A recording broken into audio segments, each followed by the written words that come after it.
ہندوستان میں ہندو مسلم فسادات ہمیشہ ہوتے رہتے تھے، خاص طور پہ بقرعید کے موقع پہ، گائے کی قربانی کے مسئلے پہ ہندو مسلمانوں کا قتل عام شروع کرتے تھے، بلوے شروع کرتے تھے۔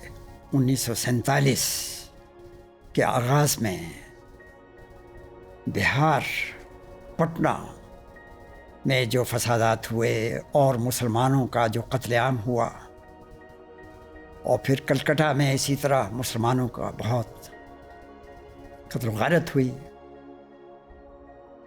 اس کے بعد انگریز کو بھی سمجھ آ گئی کہ یہ دونوں قومیں ایک قوم کی طرح نہیں رہ سکتے، یہ مل جل کے نہیں رہ سکتے۔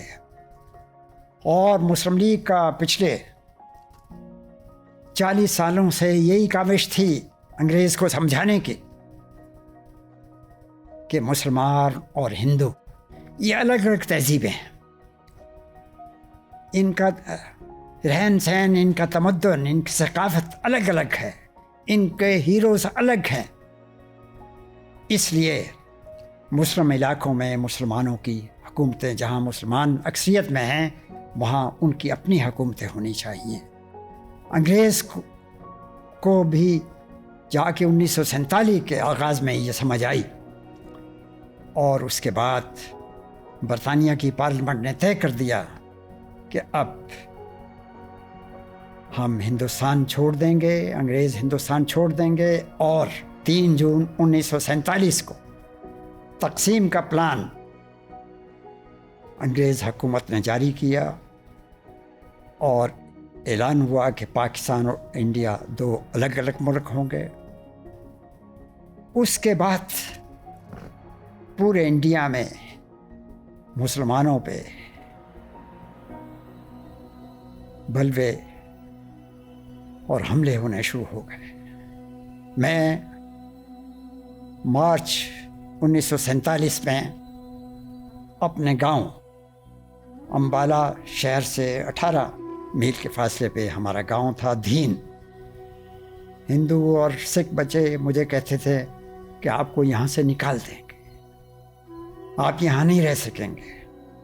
میں کہتا تھا قائد اعظم نے، جو میں نے سنا ہوا تھا کہ پورا پنجاب مانگا ہوا ہے، یہاں تک پاکستان بنے گا، ہم یہی پاکستان میں رہیں گے۔ یہ ہماری بطور بچے کے ہماری جدوجہد تھی۔ بالآخر ہم نے دیکھا کہ چند مہینوں میں ہی ایسے واقعات سننے میں آ رہے تھے کہ مسلمانوں کو مغرب کے بعد آنا جانا ان کا بند ہو گیا، بہت سارے مسلمان قتل کر دیے گئے۔ اور مجھے اس لیے یاد ہے یہ واقعہ پوری طرح کہ سکھوں کا کہنا تھا، مقامی سکھوں کا، ہمارے گاؤں کے سکھوں کا، کہ مائیں بچے ہمارے گردوارے میں آ جائے جب ہم آپ کو بتائیں گے کہ حملے کا خطرہ ہے، اور مرد گھروں میں حفاظت کے لیے رہیں گے۔ تو ہم اپنی ماؤں پھوپھیوں کے ساتھ سکھوں کے گردوارے میں جاتے تھے، اور جب خطرہ ٹل جاتا تھا تو واپس اپنے گھروں میں آتے تھے۔ ہمارے مقامی سکھوں نے ہم لاوروں سے کہا کہ آپ ہمیں مار کے بعد ہی گاؤں میں داخل ہو سکتے ہیں، ہمیں مارے بغیر آپ ہمارے گاؤں کا رخ نہیں کر سکتے۔ تو تیسری دفعہ بڑی مشکل سے انہیں واپس کیا۔ اس کے بعد ہمارے دادا نے ان سے اجازت مانگی کہ ہم مسلمانوں کو آپ جانے دیں، ہمیں پاکستان ہماری منزل ہے، ہم نے پاکستان جانا ہے۔ اس طرح سے ہم اپنے گاؤں سے جو ہے نکلے ہیں پاکستان آنے کے لیے۔ اور امبالہ کے راستے میں ایک بڑا گاؤں تھا، گاؤں کا نام میں بھول رہا ہوں، اس گاؤں تک ہمارے گاؤں کے سکھوں نے ہمیں اپنی حفاظت میں پہنچایا۔ اس گاؤں میں ہم تقریباً 20 روز رہے،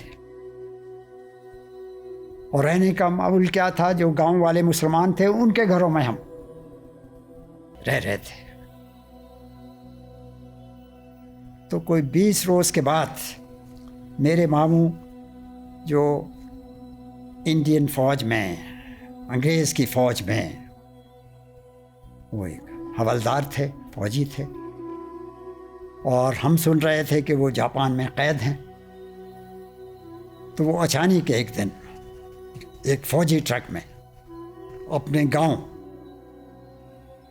یعنی ہمارے نانکے کا جو گاؤں تھا، پنجراسا گاؤں، وہاں پہنچے، اپنے والدین کو وہاں سے لیا، اور پھر ہمارے گاؤں، ہمارے جہاں کیمپ تھا وہ اس کیمپ میں آئے، اور اپنی بہن یعنی ہماری والدہ اور ہم بچوں کو ساتھ لیا اور ہمیں امبالہ پہنچایا، اور انہوں نے اگلے دن ہمیں بسوں میں بٹھا کے وہاں سے، جس میں ہمارے ساتھ ایک فوجی گاڑی بھی تھی جن میں مسلمان فوجی تھے، تو فوجی مسلمانوں کی حفاظت میں ہم لاہور پہنچے۔ ہم جو کیمپ تھا مہاجرین کا وہاں نہیں گئے، بلکہ ریلوے اسٹیشن پہ اتارا ہے، اور تقریباً 3 بجے کا وقت تھا، اور اس کے بعد ہمارے والد صاحب ہمیں ایک ٹانگے میں بٹھا کے ہمیں لے گئے ہیں یونیورسٹی گراؤنڈس، جہاں انہوں نے ہمیں بتایا کہ آج یہاں قائد اعظم ایک جلسہ عام سے خطاب کریں گے۔ یونیورسٹی گراؤنڈس کے باہر جو چوک ہے، اس میں ٹانگے میں ہی ہم بیٹھے ہوئے ہم نے قائد اعظم کی تقریر سنی، اور مجھے اس تقریر کے صرف ایک فقرہ ہی یاد رہا، میں بچہ تھا، کہ مسلمان مصیبت میں گھبرایا نہیں کرتا۔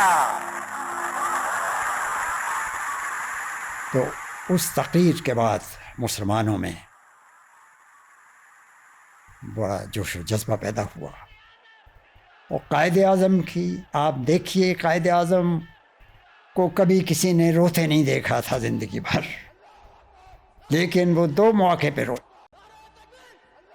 ایک 1929 میں غالباً ان کی وائف کی جب ڈیتھ ہوئی ہے، اس وقت وہ روئے، اور یا جب وہ لاہور میں قائم جو مہاجرین کا کیمپ تھا، اس کیمپ میں مہاجرین کی حالت زار انہوں نے دیکھی، اس پہ وہ روئے۔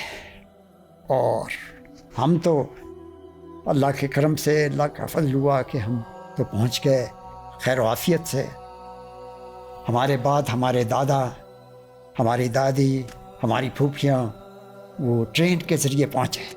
3 جون سے لے کے اکتوبر، نومبر، دسمبر تک جو مسلمان انڈیا میں رہ گئے تھے، ان کا جو قتل عام ہوا ہے، اور جو مسلمانوں پہ جس طرح سے حملے کیے گئے ہیں، یعنی انڈیا کا کوئی گاؤں، کوئی شہر ایسا نہیں ہوگا جہاں مسلمانوں کا پہ حملے نہ ہوئے ہوں۔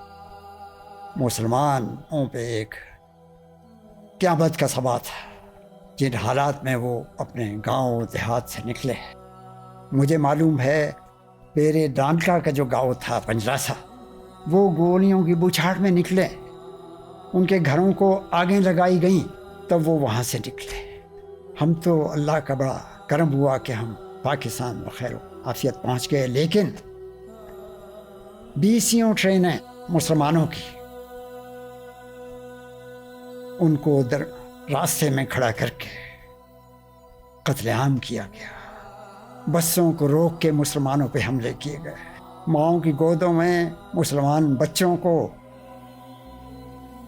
نیزے کی نوک پہ ٹانگ دیا گیا۔ یہ ہجرت جو تھی مسلمانوں کی، دنیا کی سب سے بڑی ہجرت تھی، اور سب سے بڑی اذیت ناک ہجرت تھی۔ 1 کروڑ لوگوں میں سے 80 لاکھ بخیر و عافیت پاکستان پہنچنے میں کامیاب ہوئے، جبکہ 20 لاکھ مائیں، بچے، عورتیں، بوڑھے، جوان،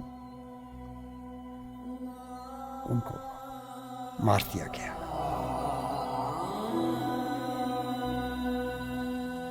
اور اس ضمن میں آخر میں کہوں گا کہ پاکستان اللہ کا سب سے بڑا احسان ہے پاکستانیوں پہ، اور ہمیں پاکستان سے محبت کرنا، پاکستان زندہ باد کا نعرہ جو ہے وہ بلند کرتے رہنا چاہیے۔ پاکستان زندہ باد۔